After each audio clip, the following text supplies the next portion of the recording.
Ratusan mahasiswa Universitas Negeri Semarang menggelar doa bersama dan tabur bunga mengenang Iko Julian Junior. Polisi menetapkan 11 tersangka pembakaran kantor DPRD dan pemerintah Kota Pekalongan. Pasca unjuk rasa, kawasan Malioboro mulai aktif, namun pengunjung masih sepi.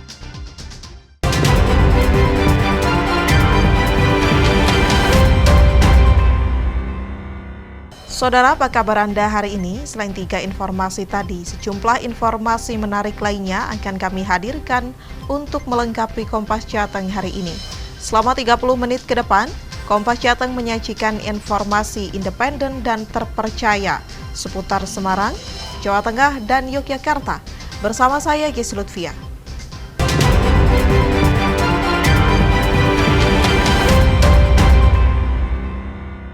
Mengawali Kompas Jateng pagi ini, Saudara, ratusan mahasiswa Universitas Negeri Semarang menggelar doa bersama dan tabur bunga mengenang Iko Julian Junior, mahasiswa Fakultas Hukum yang meninggal dunia akibat kecelakaan saat situasi di Mapolda Jawa Tengah sedang tidak kondusif dengan adanya aksi unjuk rasa. Namun, mahasiswa menilai janggal atas kematian Iko.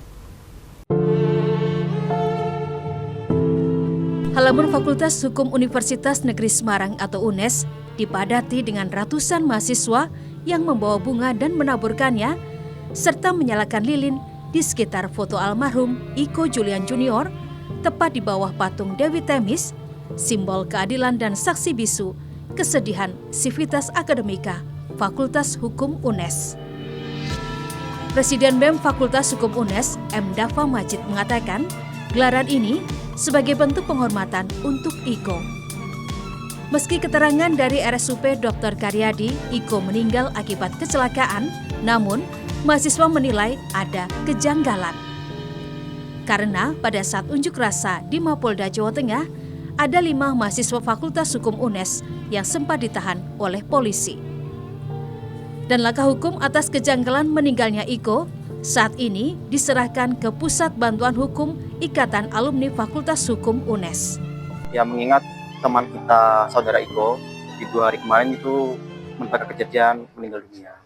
Yang dimana meninggal ke dunia ini di surat dari rumah sakit dinyatakan dia adalah korban lalu lintas. Saya kurang paham karena itu kecelakaan pribadi atau gimana, saya kurang paham. Cuman yang pastinya dari rumah sakit ini korban lalu lintas. Cuman dari banyaknya dinamika yang terjadi di media, kita menganggap ini suatu adanya kejanggalan. Jadinya kita mau nggak mau kita harus bergerak, walaupun kita juga tidak tahu dasarnya seperti apa, kedepannya seperti apa, tapi seminimal-minimalnya kita dari mahasiswa ini bergerak untuk solidaritas, untuk berdoa bersama, agar nantinya mendiang Iko ini biar bisa tenang di sananya juga. Saya kurang tahu pasti, tapi untuk kejadian anak FUNES yang ketangkap 5 orang itu memang benar. Cuman untuk saudara Iko untuk menjemput temannya saya kurang pasti juga. Kalau untuk yang saya dengar ya Mas, dari keluarga memang pastinya kurang sepakat dengan adanya laka lalu lintas. Karena ada beberapa hal yang kurang sinkron. Jadinya emang dari pihak keluarga ini sebisa mungkin mengikhlaskannya. Cuma untuk per hari ini saya kurang paham karena udah diurus sama pihak IK UNES. Kalau misal salah satu kejanggalannya mungkin ada tiba-tiba dia lalu jatuh di lalu lintas di jalan, dan itu pun tidak diceritakan di rumah sakit saya. Ketika aku dikabari pertama itu langsung banyak yang menelpon, langsung banyak yang ngechat. Tentu kaget, terpukul, sedih karena bagaimanapun juga itu temanku, itu anggotaku, bagaimana juga itu adikku, adik tingkatku. Ya aku merasa kehilangan juga karena bagaimanapun juga walaupun tidak terlalu sering bertemu dengan Iko, tapi aku juga sering berkomunikasi dengan Iko lewat chat dan juga telepon, sering tektokan dengan Iko juga karena urusan organisasi dan lain sebagainya. Jadi tentu merasa sangat kehilangan dan merasa sangat sedih atas apa yang terjadi pada Iko. Seperti diketahui, Iko Julian Junior, mahasiswa Fakultas Hukum UNES, dikabarkan meninggal pada Minggu 31 Agustus 2025 akibat kecelakaan. Namun ramai kabar di media sosial, masyarakat meragukan penyebab meninggalnya Iko karena kecelakaan, sebab diantar oleh oknum Brimob ke RSUP Dr. Karyadi Semarang. Prayuda Febrianto, Kompas TV, Semarang, Jawa Tengah. Sementara itu, Saudara, Polda Jawa Tengah menyampaikan klarifikasi terkait penyebab kematian Iko Julian Junior, mahasiswa Fakultas Hukum Universitas Negeri Semarang, UNES, saat situasi unjuk rasa di Mapolda Jawa Tengah. Kepolisian menegaskan Iko meninggal dunia karena kecelakaan. Kabid Humas Polda Jawa Tengah, Kombes Artanto mengatakan, mahasiswa Fakultas Hukum UNES, Iko Julian Junior, mengalami kecelakaan pada Minggu dini hari dan dibawa oleh anggota Brimob Polda Jawa Tengah ke RSUP Dr. Karyadi Semarang. Jadi benar, pada tanggal 31 dini hari di Jalan Veteran, kurang lebih pukul 03:05 telah terjadi laka lantas, di mana kendaraan Vario yang ditumpangi atau dikendarai oleh saudara Vicky dan Aziz ditabrak dengan kecepatan tinggi oleh kendaraan Supra yang dikendarai oleh saudara Iko dan Ilham. Akibat tabrakan kecepatan tinggi dari arah belakang tersebut mengakibatkan keempat pengemudi tersebut terpelanting ke depan, jatuh ke bawah, dan berakibat luka berat dan luka ringan. Yang kemudian sesaat setelah peristiwa tersebut, anggota yang di lapangan membawa para korban kecelakaan lalu lintas ini ke Rumah Sakit Karyadi untuk dilakukan penanganan secara medis. Peristiwa tersebut sedang dilakukan penyelidikan dan penyidikan oleh Satlantas Polrestabes Semarang. Jadi sekarang ini sedang dilakukan pendalaman dan saat ini masih terbatas itu aja informasi yang saya berikan karena saat ini sedang berproses dan dua orang saksi tersebut, saudara Vicky dan saudara Aziz ya, itu sedang dilakukan pemeriksaan di Satlantas Polrestabes Semarang saat ini. Ya, kita komunikasi dengan baik dengan pihak keluarga, kita terbuka, kita selalu berkomunikasi dengan baik. Meski begitu, kasus kecelakaan ini masih dalam penyelidikan dan Polda Jawa Tengah berkomitmen akan transparan dalam melakukan penyelidikan perkara. Heri Widodo, Kompas TV, Semarang, Jawa Tengah. Saudara, kematian mahasiswa Fakultas Hukum Universitas Negeri Semarang, Iko Julian Junior, menyisakan sederet fakta yang dinilai janggal. Anggota Pusat Bantuan Hukum Ikatan Alumni Fakultas Hukum UNES menyebut Iko mengalami kerusakan pada limpa disertai pendarahan hebat dan terdengar mengigau meminta tolong agar tidak dipukuli.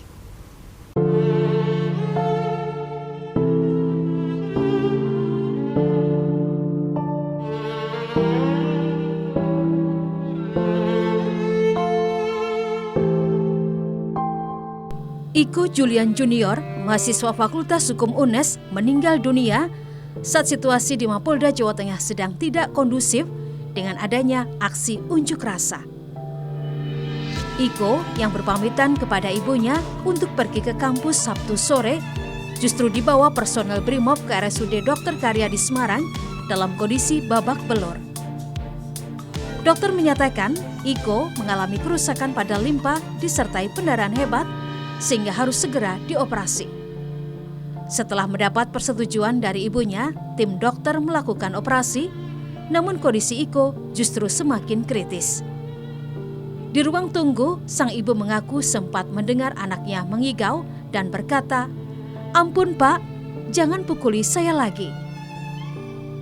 Anggota Pusat Bantuan Hukum Ikatan Alumni Fakultas Hukum UNES, Noval Sebastian mengatakan, akan terus melakukan investigasi dan mengusut tuntas kasus kematian mahasiswa Fakultas Hukum UNES, Iko Julian Junior. Ada beberapa informasi yang masuk ke kita dari beberapa rekan-rekan dan yang lain bahwa penyebab dari almarhum meninggal itu karena kecelakaan ya. Tapi ada juga beberapa informasi kami yang masuk itu ada luka di timpanya. Di situ kami mencoba masih mencari bukti-bukti dan saksi-saksi lain terkait dengan sebab musabab kematian dari almarhum. Tapi kembali kita tekankan bahwa upaya dari alumni, khususnya dari PBAIK Alumni FH UNES, sangat normatif sekali dan sangat umum sekali untuk mencari titik terang agar tidak berbuka panasnya. Dan menurut kami itu hal yang sangat wajar, dan kami tetap mencari bukti-bukti dan saksi-saksi lain untuk mencari atau membuat terang sebuah perkara. Tapi tetap upaya nanti, apabila nanti ada upaya itu, kita tidak bisa bergerak sendiri, karena kita juga menghormati nanti dari pihak keluarga apakah mau menempuh upaya yang lain atau tidak. Sementara keluarga almarhum Iko Julian Junior belum bisa memberi penjelasan tentang peristiwa tersebut karena masih berduka dan menyerahkan pendampingan kepada Pusat Bantuan Hukum Ikatan Alumni Fakultas Hukum UNES.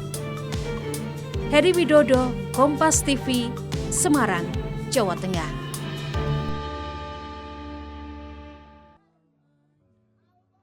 Polisi menetapkan 11 tersangka pembakaran kantor DPRD dan Pemkot Pekalongan. Nantikan informasinya usai jeda pariwara berikut ini.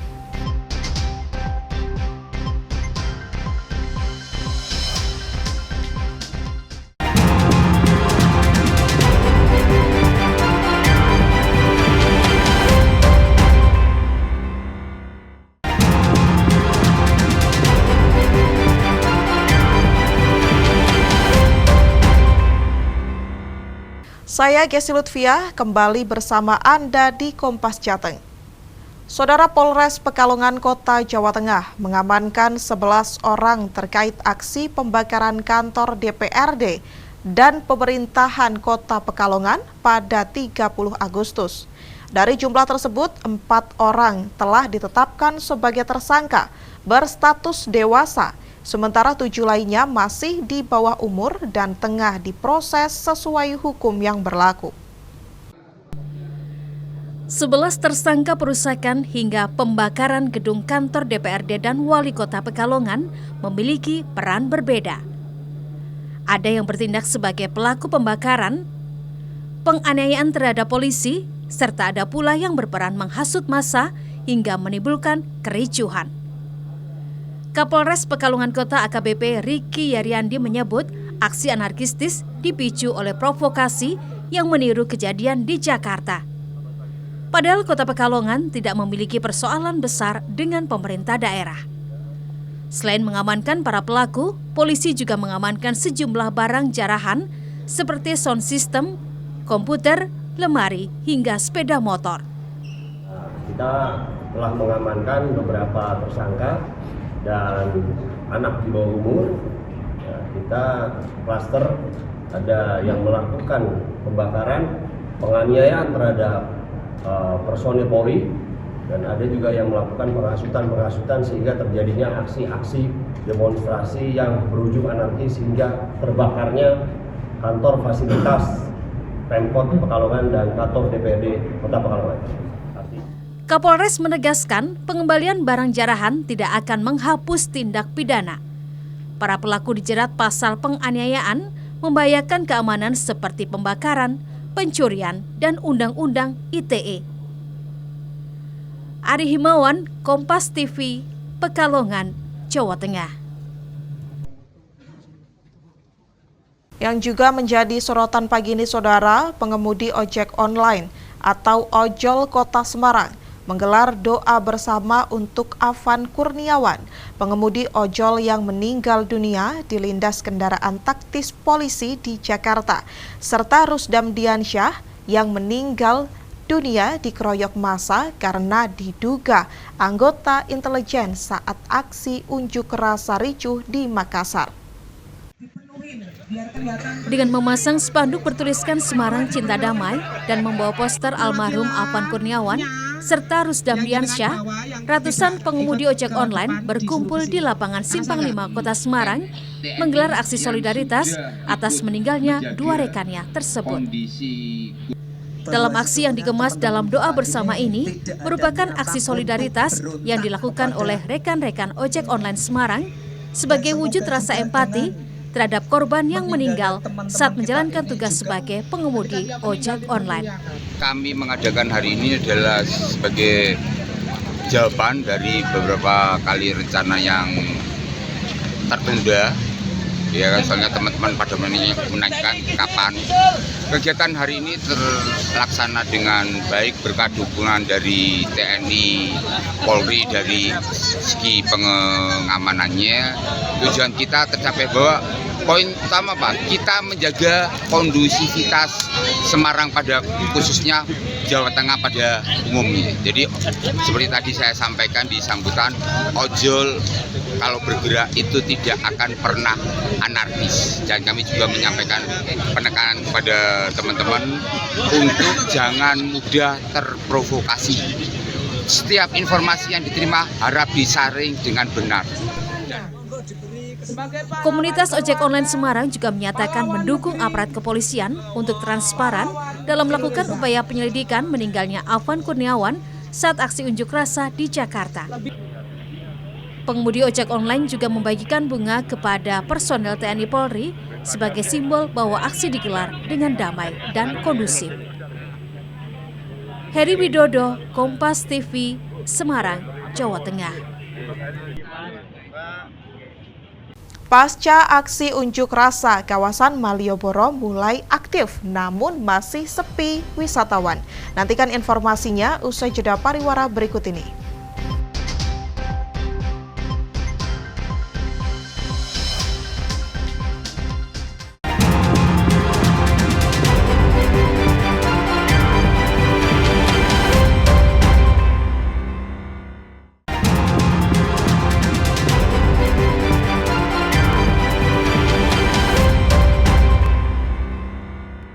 Terima kasih Anda masih di Kompas Jateng bersama saya Gesi Lutfia. Imbas dari aksi unjuk rasa yang berujung anarkistis, tingkat hunian kamar atau okupansi hotel di Kota Semarang anjlok hingga 30%. Sejumlah event dan reservasi kamar yang sudah terjadwal dibatalkan imbas aksi unjuk rasa. Gelombang unjuk rasa berujung anarkistis yang terjadi dalam beberapa waktu terakhir di Kota Semarang dan berbagai daerah lain berdampak pada tingkat hunian kamar atau okupansi Hotel Santika Premier Semarang yang merosot hingga 30%.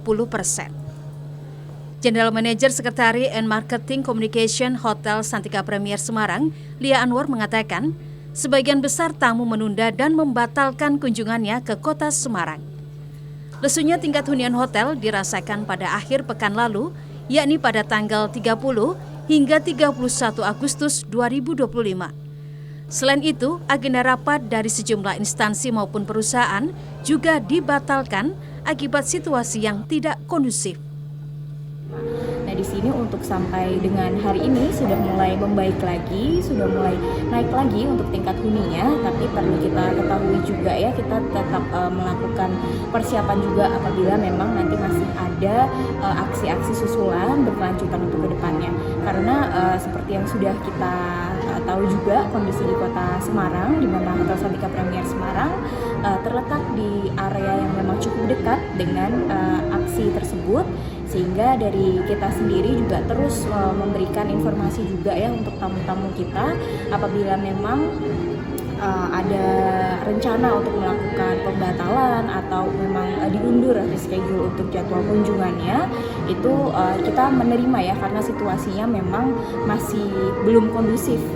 Di Hotel Santika Premier Semarang untuk tingkat huniannya sendiri, okupansi kita di hari-hari biasa ya Mbak ya, dari weekday maupun weekend kita bisa menyentuh di angka 90 sampai dengan 95%. Jadi hampir seluruh kamar kami terisi gitu. Nah, dengan adanya beberapa situasi ya yang memang terjadi di sekitar Hotel Santika Premier Semarang, untuk tingkat huni kami sendiri juga menurun dari 20 sampai 25%, Mbak, kadang juga sampai 30% di kemarin di minggu tanggal 31. Pengelola hotel berharap jika ada aksi-aksi berikutnya bisa berjalan damai dan kondusif sehingga tidak merugikan sektor lain.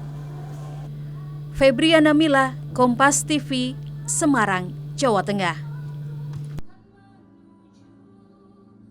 Sementara itu, Saudara, kawasan wisata Malioboro, Yogyakarta yang sempat lengang saat aksi unjuk rasa kini mulai aktif dan pertokoan mulai buka. Gang kampung yang sempat ditutup juga mulai dibuka secara normal. Meski kawasan wisata Malioboro, Yogyakarta mulai aktif, namun pada Selasa malam terlihat tak seramai hari-hari biasanya. Kondisi sepi ini dikeluhkan oleh para pelaku ekonomi. Deretan toko yang menjual beragam oleh-oleh khas Yogyakarta juga terlihat sepi dari pembeli. Kalaupun ada pengunjung yang singgah untuk berbelanja, jumlahnya terbilang minim. Enggak yang beli? Sepi sih, karena bisa ada demo jadinya sepi. Dari kemarin juga sepi. Kalau kemarin gimana? Sepi banget. Kita tutup juga, bukanya sore ya. Semua tutup, kita bukanya sore habis maghrib. Kenapa mutusin tutup, kenapa? Karena kemarin ada isu demo itu kan, takut kayak kota-kota yang lain, makanya kita tutup. Tapi kenyataannya tidak terbukti? Tidak, alhamdulillah tidak. Jadi mungkin stigmanya orang-orang yang awalnya pengen liburan ke Malioboro mungkin takut ya, karena mungkin ada ketakutan mungkin akan kisruh, jadi yang awalnya pengen wisata malah ya seakan-akan nggak mau. Ya pasti ada penurunan, tapi ya nggak terlalu signifikan. Harapannya, Mas? Ya harapannya ya silahkan warga-warga yang merasa kecewa dengan pemerintahan itu merupakan suatu hal yang wajar, tapi tetap menjunjung tinggi apa itu yang namanya tata tertib lah. Terkait maraknya unjuk rasa menuntut reformasi kebijakan pemerintah dan DPR, para pelaku ekonomi di Malioboro sejatinya tidak menolak, namun berharap aspirasi mereka disuarakan dengan damai. Michael Aryawan, Kompas TV, Yogyakarta. Informasi tadi sekaligus mengakhiri Kompas Jateng hari ini. Saya, Kesi Lutfiah, mewakili kerabat kerja yang bertugas, mengucapkan terima kasih atas perhatian Anda. Selamat mengikuti acara kami selanjutnya, Kompas TV, independen, terpercaya. Sampai jumpa.